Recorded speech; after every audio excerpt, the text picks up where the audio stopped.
Hello and welcome back to the Insurance Guru. My name is Ayanda Malele and thank you so much for coming back to watch this wonderful educational channel.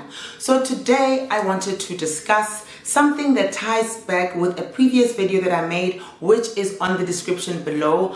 That video discussing what is covered under contents cover in terms of your short-term insurance policy. So this video is to discuss what is excluded, what is not covered under your contents insurance policy.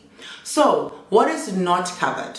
First thing that's not covered is accidental breakage or damage. Accidental breakage or damage of your contents is excluded.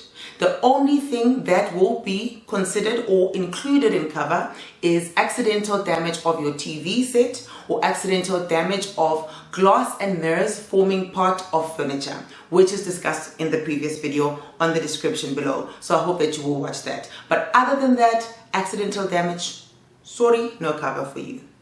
Another thing that's excluded from cover is items that are usually carried out of the house with you. So if you think about it, you leave home and you take your handbag, your jacket, etc. and you go to your friend's house, you go to work and something happens to those items, those contents or items will not be covered outside the house. They will only literally be covered while they are within the house for the covered or insured perils. But other than that, taken out of the house, you need to consider a cover called all risk cover, which is included in most insurance companies. So just call and ask for that if you're worried about things being lost, stolen or damaged outside of the house. Some insurers will then explicitly exclude certain items that are kept at home but could be taken out of the house. So for instance, an insurer will say that we exclude cover for your laptop will be excluded from cover, cell phones excluded. Some will even include your bicycle, sporting equipment to say you need to specify that separately under all risk cover. So read your policy, just know who your insurer is and if these items would be covered if they're inside the house and something happened like theft or fire, etc. And if not, then you need to specify them elsewhere. But this is also dependent from insurer to insurer.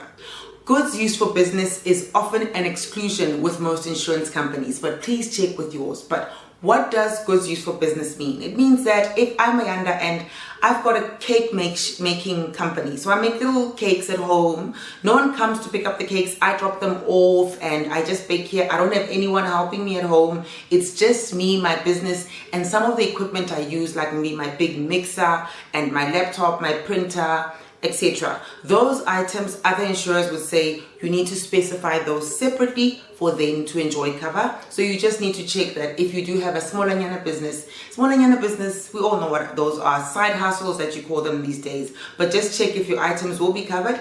If not covered, if they should be specified in the all risk policy or if they should be insured in the commercial lines insurance policy. So just make sure with your insurer as well. Some insurers as well would exclude subsidence, heave and landslips. So these are movements of the earth, whether it's upward, downward or a slip. It doesn't often happen in most metropolitan areas, but I know that places where the soil is a little bit loose or a little bit different, I know that a couple of places in KZN are prone to those kind of things. So other insurers will flat out say that they don't cover that from the onset with their contents. Others will say we will cover it at an additional premium if you are susceptible to subsidence, heaves or landslips. So just check with your insurer, check on your policy as well. And this one is pretty obvious. Money excluded from cover. These are the exclusions I believe everyone should know and be aware of and just note. So money, I needed to include there. So you just know that if they ever come and it's a big theft and it's a big robbery, etc. and they take a lot and then you've got money in your safe and it's 50 million or whatever, I don't know. But they come and take that, money is not going to be covered under the contents policy. You should have banked it properly. Why are you lying around with 50 million or however much that you have in your house?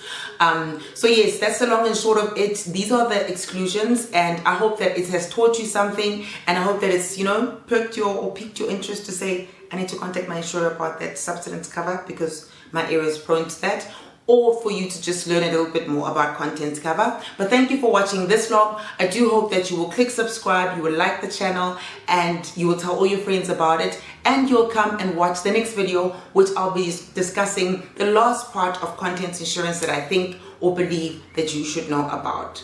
Thank you for watching and I'll see you in the next video.